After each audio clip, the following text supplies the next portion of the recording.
Delight IAS पर आप सभी का एक बार फिर से बहुत बहुत स्वागत है। तो अभी एक बहुत बड़ा जो मैटर है वो राजनीतिक रूप से गर्म हो चुका है और वो मैटर है कुणाल कामरा और शिवसेना के बीच में टकराव को लेकर, है ना। आप लोग जानते हैं कि कुणाल कामरा जो हैं वो एक इस तरह के कॉमेडियन हैं जो राजनीतिक मुद्दों पर जो हैं कहीं ना कहीं पे कॉमेडी करते हैं, है ना। और कई बार कंट्रोवर्सी में लगातार रह चुके हैं और इस बार कंट्रोवर्सी का इशू जो है उनका शिवसेना के साथ है। और उसके बाद उन्होंने भारत की वित्त मंत्री को भी टारगेट किया है। पूरे मैटर को जानने का प्रयास करेंगे और यह भी देखने का प्रयास करेंगे कि क्या अभिव्यक्ति की आजादी इस बात की आजादी देती है कि आप किसी पर भी किसी भी तरह का कमेंट जो है खुलेआम कर सकते हैं और आप पर किसी तरह की कोई रोक टोक नहीं होनी चाहिए। क्या है पूरी चीजें थोड़ा समझने का प्रयास करते हैं। सबसे पहले तो मैं आप लोगों को मैटर बताना चाहता हूं। ये कुणाल कामरा है ना, कॉमेडियन है और कई बार इससे पहले भी एक काफी बार कंट्रोवर्सी में रह चुके हैं। पॉलिटिकल चीजों को लेकर थोड़ा सा टारगेट करते रहते हैं, चाहे वो अब सच हो झूठ हो वो बात की बात है, लेकिन इनका जो सब्जेक्ट रहता है कॉमेडी के तौर पर वो पॉलिटिशियंस रहते हैं, ज्यादातर उन्हीं को टारगेट करते हैं, है ना।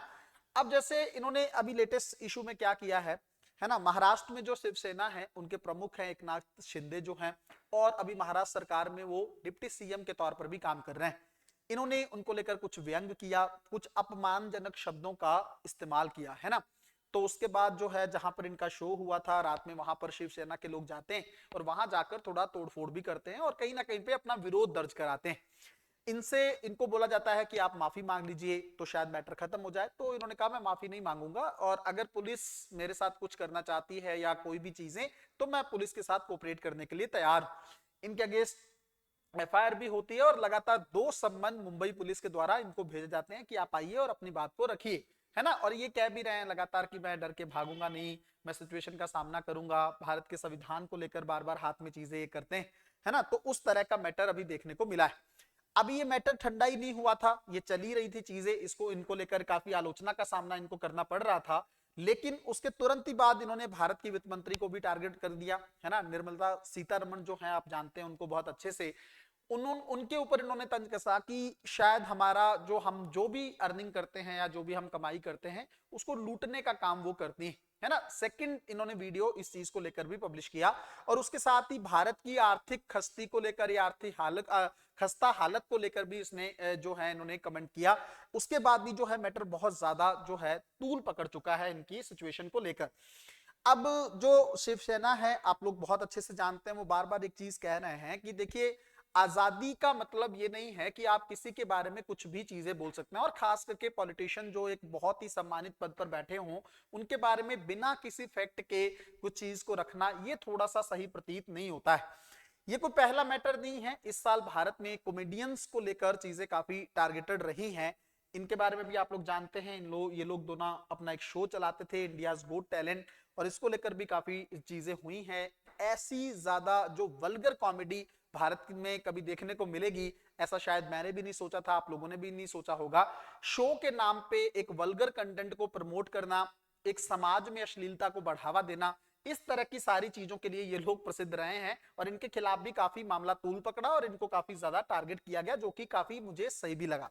अब मैटर इस चीज को लेकर आता है कि आप भारत में जो अभिव्यक्ति की आजादी है या फ्रीडम ऑफ एक्सप्रेशन वाली जो कहानी, वो मौलिक अधिकार के तौर पर हमें मिला हुआ है। आप बहुत अच्छे से जानते हैं भारतीय संविधान हमें बोलने की आजादी तो देता है, क्या उसके अंदर कुछ भी बोलने की आजादी है? तो ये तो आप लोग बहुत अच्छे से जानते होंगे कि भारत की संप्रभुता को लेकर अगर कोई बोलता है ना, या देश की सुरक्षा को लेकर कोई बातचीत करता है, कानून व्यवस्था भड़काने के पॉइंट से कुछ करता है ना, देश के खिलाफ चीजों को प्रमोट करने की कोशिश करता है, तो ये सब चीजें अलाउ नहीं।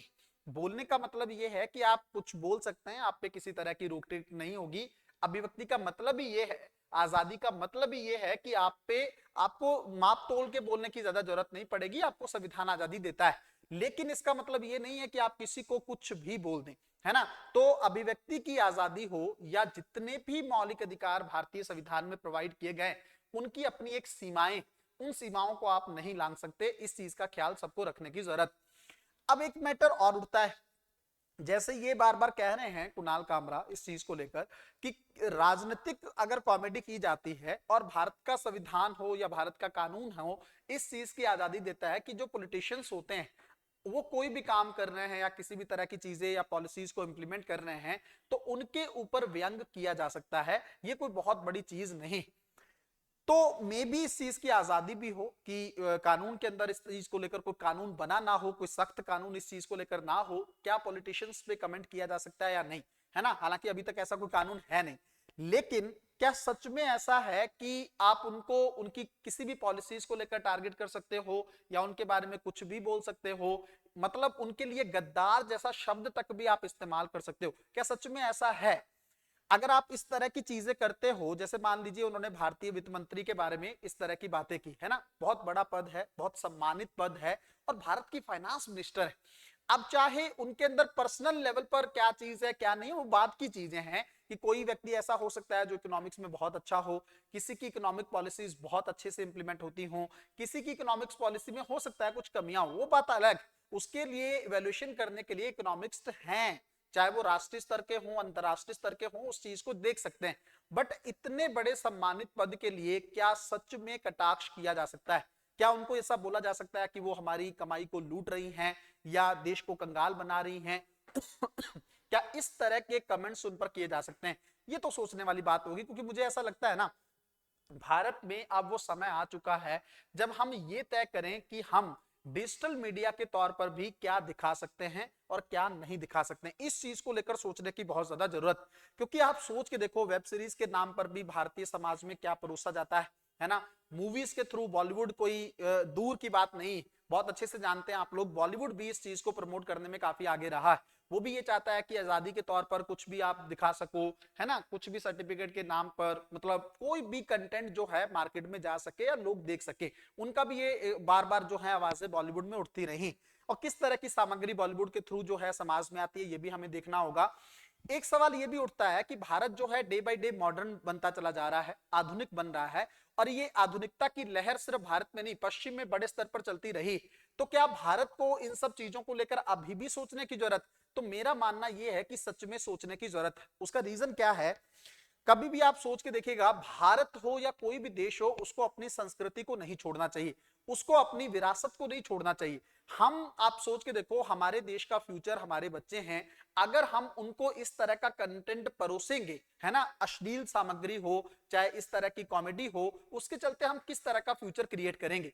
हमें वेस्टर्नाइजेशन को अपनाना है, पश्चिमीकरण को अपनाना है, कोई दिक्कत नहीं है, कोई प्रॉब्लम नहीं, बट सोच में अपनाना है। इसका मतलब ये नहीं है कि आप अपनी संस्कृति को छोड़कर पूरी तरीके से पश्चिम को या जो आपका ग्लोबलाइजेशन है उसके इंपैक्ट को, चाहे वो पॉजिटिव हो चाहे नेगेटिव हो, उसको पूरी तरीके से अपने पे लागू कर लेंगे। इस तरह की वल्गर कॉमेडी भारत में अलाउ नहीं होनी चाहिए। भारत सरकार को अब सोचना होगा इस मैटर को लेकर कि अभिव्यक्ति की आजादी के तौर पर हम कहां तक चीजों को अलाउ कर सकते हैं, और इसके अंदर ये सारा सेगमेंट आना चाहिए। चाहे इंस्टाग्राम हो, आप क्या दिखा सकते हो, सोशल मीडिया के थ्रू आपको पता है किस तरह का कंटेंट जो है आजकल देखने को मिलता है। उसके अलावा वेब सीरीज हो, उसके अंदर भी सरकार को देखना होगा कि चीजों को सेंसर करना जरूरी है। उसके साथ ही ये जो डिजिटल प्लेटफॉर्म है, चाहे वो स्टैंड अप कॉमेडी हो, है ना, उसके अलावा भी सीरियल हो, कुछ भी हो, उसके अंदर हम किस तरह की चीजों को दिखा सकते हैं। तो बहुत ही गंभीर विषय है और उतनी ही गंभीरता से इसको सोचने की जरूरत है। मिलते हैं अगली वीडियो में, तब तक अपना ध्यान रखें, अपनी पढ़ाई को बहुत अच्छे तरीके से करते रहें। बहुत बहुत धन्यवाद।